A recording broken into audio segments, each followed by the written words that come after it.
Azul Flowen, bonsoir à tous. J'espère que vous allez tous très bien. On se retrouve pour débriefer ce classique anglais, hein, ce match assez intense historiquement. Manchester United qui s'est imposé 2-1 face à Chelsea. Et personnellement, les conclusions qu'on va avoir sur Chelsea ce soir, c'est les mêmes conclusions qu'on a eues sur beaucoup de matchs de Chelsea. Sur le Chelsea-Newcastle, certainement.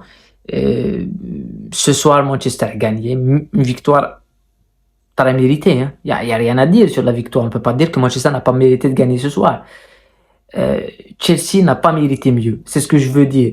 C'est que, vu la performance des Blues ce soir, on n'a pas mérité mieux que ça du côté de Chelsea. On n'a vraiment pas mérité mieux que ça. Et en deuxième mi-temps, c'est beau, il y a beaucoup de choses à dire sur les joueurs, sur certaines choses et voilà, on va débriefer le match. Donc avant de commencer, n'oubliez pas de liker au maximum et de vous abonner à la chaîne. La première chose que je veux dire quand on voit ce match, c'est que ce soir on a découvert deux choses. Pour moi, Chelsea, on a confirmé deux choses. La première, c'est que Gallagher était remplaçable à Chelsea. Il n'y a pas de joueur qui a les caractéristiques de Gallagher et qui fait le rôle de Gallagher dans cette équipe en matière défensive, avec le pressing, comment on presse Gallagher en matière de récupération et même techniquement. Ce soir, il manquait ce joueur-là qui était le capitaine de cette équipe, qui était quelqu'un qui faisait la loi dans ce milieu de terrain, qui était perdu presque tout le temps. Il était perdu ce milieu de terrain.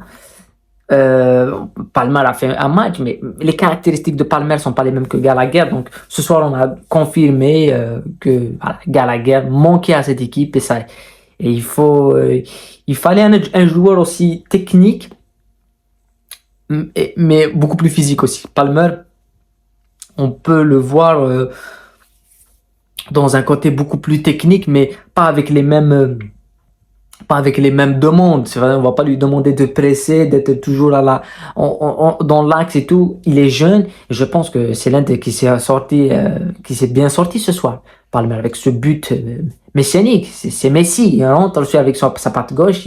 Il la met sur l'autre côté. Petite touche avec une passe. Il n'y a pas de force, c'est de la passe. C'est un très très joli but. Donc voilà. Mais Chelsea ce soir, Gallagher a manqué. Et ça, c'était clair. La deuxième chose, côté Chelsea, après on va parler de Manchester, bien sûr. On va dire un mot sur Manchester. Mais côté Chelsea, pour Pochettino, et on le confirme de match en match, on ne peut pas aller plus loin avec Jackson. Il est très limité. Il a une occasion de but. Il peut la faire.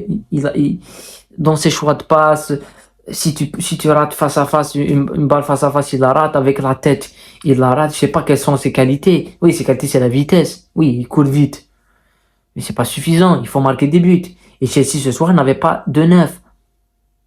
Il faut que Chelsea cherche un neuf. Un vrai neuf.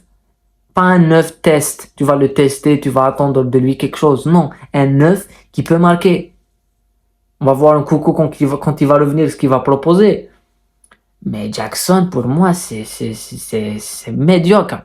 C'est médiocre. C'est médiocre. On peut pas aller plus loin avec Jackson. On peut pas. Ce soir, un 9 t'aurait marqué une de ces deux occasions qu'il a eues.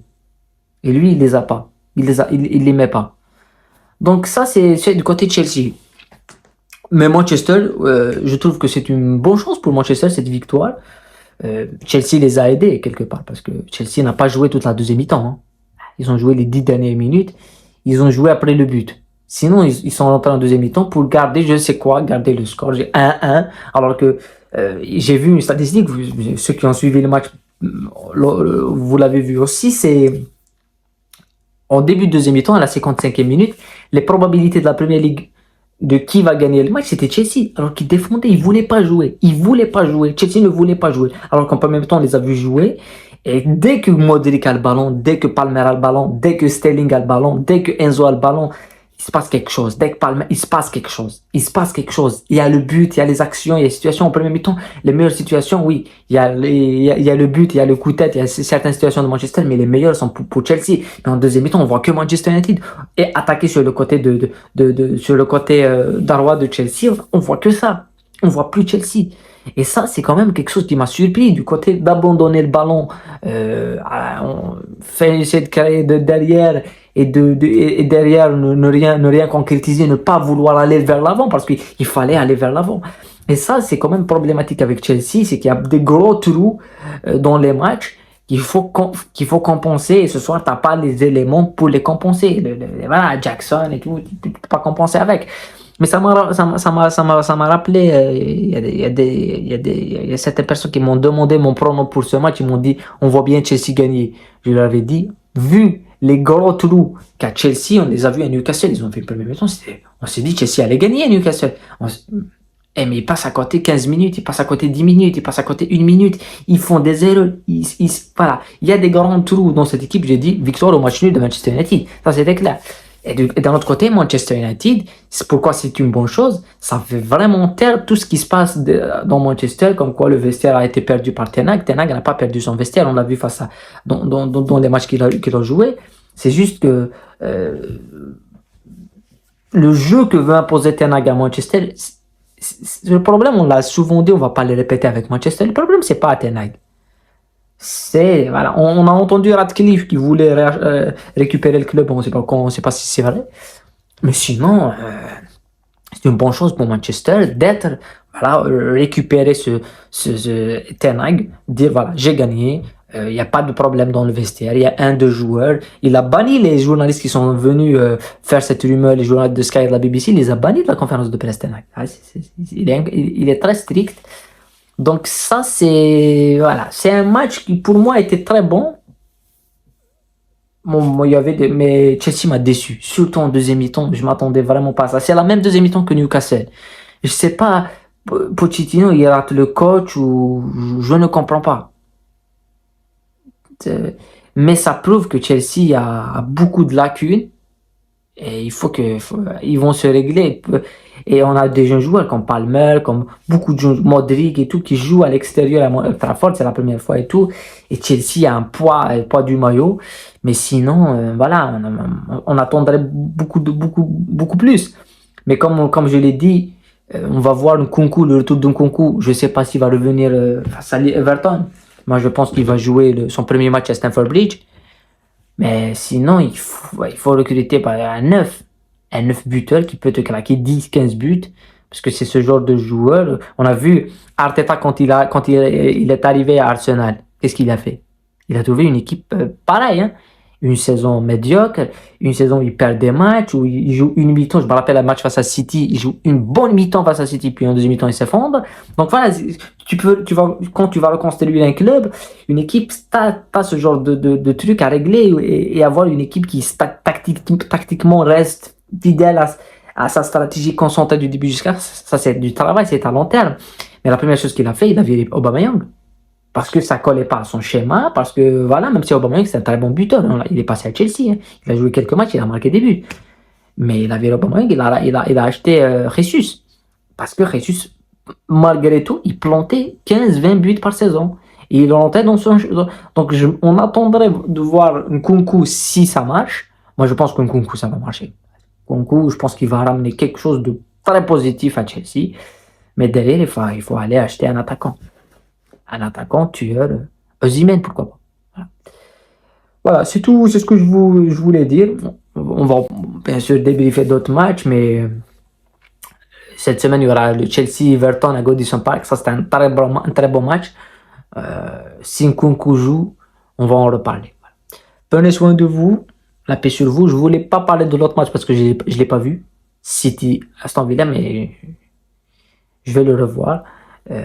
Aston Villa qui fait chuter City, c'était prévisible, avec un grand match d'Emiliano Martinez, un grand match de Aston Villa, Unai Emery qui bat pour la première fois Pep Guardiola. Je pense qu'on va finir sur ça. Unai Emery, pour la première fois, ils se sont rencontrés en Espagne avec Séville, avec Valence. Beaucoup de matchs, ils se faisaient toujours taper. La majorité des matchs, ils sont joués là-bas. Hein. Même, voilà. C'est juste que quand tu vas revoir les matchs de Séville et quand tu jouais face à Guardiola en Espagne, il y avait Messi, tu pouvais pas gagner. Voilà. Messi a mis, je pense, 20 buts face à 20 ou 25 buts face à Unai Emery. seulement face aux équipes de Unai Emery. Quand ils jouent face à Unai Emery, la majorité des... Messi n'a jamais perdu face à Unai Emery. Ils ont joué 35 fois, je sais pas. Ils n'ont jamais perdu. Maximum nul. Et Guardiola a bien profité de ça. En Première Ligue, on a vu que c'est difficile et en Première Ligue, il se fait la montée. Et ce soir, Haaland passe à côté, mais un grand match d'Emiliano Martinez aussi. Donc la Première Ligue, c'est ça. Et c'est City qui voit Arsenal prendre 3 points de plus, Liverpool s'éloigner. Ce qui est difficile en Première Ligue, c'est de gagner 4 titres d'affilée. Je pense que même Manchester United de Sir Alex l'a pas fait. Ils sont fait le titre par Chelsea en 2009 avec le grand Carlo Ancelotti. Et avant, oui, genre, dans les années d'avant, non, ils n'ont jamais fait 4 titres, je pense pas. Je me rappelle plus.